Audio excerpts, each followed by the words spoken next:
General Pam Bondi says she is ready to seek approval from a court today to get the Jeffrey Epstein documents unsealed following a request from President Trump. Now, it's still not clear the extent of the administration's request for those transcripts, what it might be. They are by law confidential and involve a delicate subject matter, the sex trafficking and sexual abuse of underage girls and young women.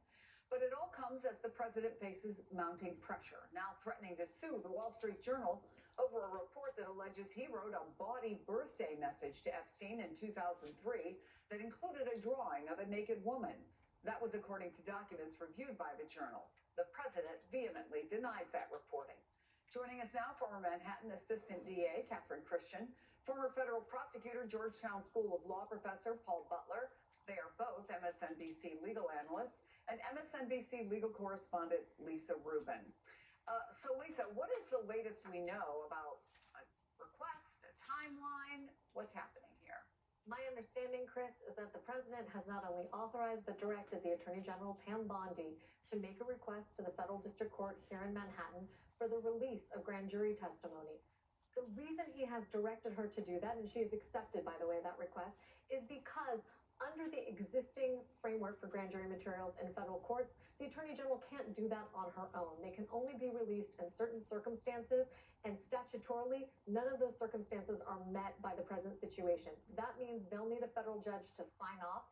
And in the Second Circuit, that's a federal appeals court where we are now here in Manhattan, the rule basically says that even if you don't have one of the statutory exceptions to the rule that grand jury materials are supposed to be secret, a court in their inherent authority can determine that there are special circumstances that justify the release of grand jury materials. The question is whether the judge here will determine that there are such special circumstances. Certainly, Jeffrey Epstein is dead, which makes this different than your ordinary criminal case where there are grand jury materials. On the other hand, there are many, many, many very much alive victims, and they have a constitutional right and a statutory right to privacy that should preclude the release of any of these materials, regardless of what the judge's thoughts on the special circumstances are. So, Catherine, I have so many questions. First of all, if you're somebody particularly in a delicate situation like that who's going to go before a grand jury, would you be told, would you tell them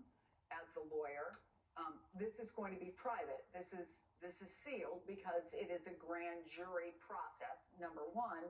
Number two, would what we know to be what's pushed the president and thus Pam Bondi to do this, the public wants to know, would that be considered reason enough for a judge to make a decision to make transcripts public? Well, I'll answer your first question. That's exactly what you tell witnesses before they testify in the grand jury. What I would tell my witnesses, my victims, is this is secret. It cannot be revealed. In fact, it is a crime for me or members of the grand jury to reveal this. I would tell them if there is a trial, obviously you're going to testify, it's going to be in public, and that will come out. But the testimony itself and the fact that you testified is secret. So it's not just the victims who, and these are sex crimes victims, and many of them were minors at the time. There are also, you're protecting people who have been accused of crimes, but have not been indicted, either because the government determined that there was no crime committed that could be proven beyond a reasonable doubt, or there wasn't even probable cause. So those people need to also be protected as part of the process.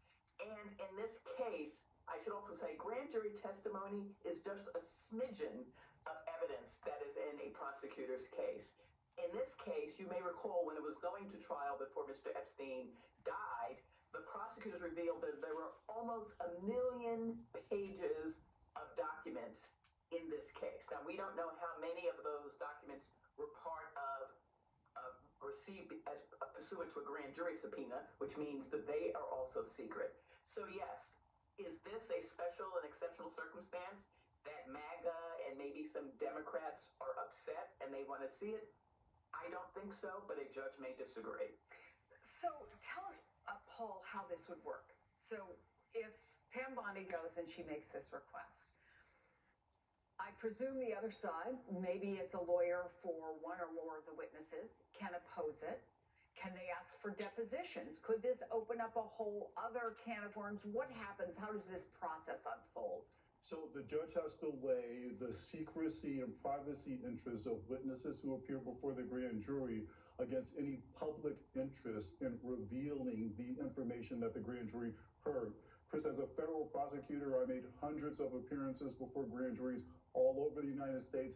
I've never had evidence released for a reason like this. Typically, the only way that grand jury evidence gets out is if the defendant goes to trial and she is entitled to a certain portion of that evidence. But in this case, we have to ask a legitimate question about the good faith of the Attorney General.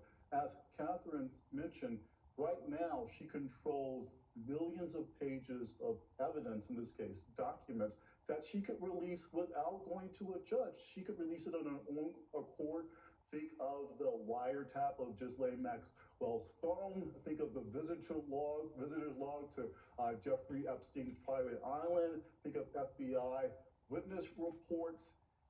What she's saying is that she's asking a court to release evidence that's outside of her control, while at the same time, she's refusing to release the vast trove of evidence that she controls right now. Well, it also raises the question, again, based on what Catherine said and based on what we presume to be part of this information that would be released. We don't know the specifics, but we have an idea of what the grand jury was looking for, right? This is not going to answer the questions that MAGA World seems to have, or wouldn't seem to. It might and it might not. But Chris, there's one other consideration that I want to put on the table, and that has to do with Ghislaine Maxwell, who's in the process of still appealing her conviction.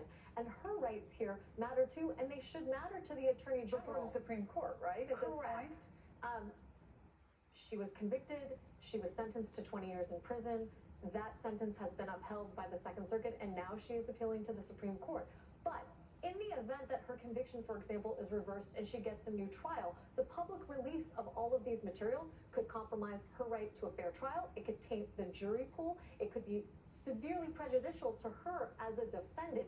You would think that the Department of Justice also has an interest in preserving the integrity of its proceedings against her, to the extent that she is a person that they believe should have been held accountable for Jeffrey Epstein's sex trafficking ring.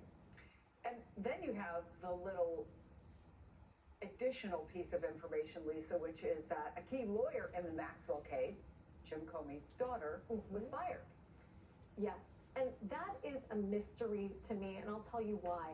If somebody is looking to pin the blame for the failure to release the Epstein files on someone, Maureen Comey is not the right person. In fact, if you are interested in figuring out who the steadfast advocates for victims are here, and we should all be focused on victims of child sex abuse, Maureen Comey has done quite a bit to advance the cause of justice for people, adults and children alike, who are victims of child sex abuse. She was involved in the indictment of Jeffrey Epstein. She was involved in the indictment and prosecution of Ghislaine Maxwell. She had the last word in that case as the person who delivered the rebuttal. She was involved in the prosecution of Robert Haddon. He was the Columbia University gynecologist who was indicted for sexually abusing over 245 of his patients.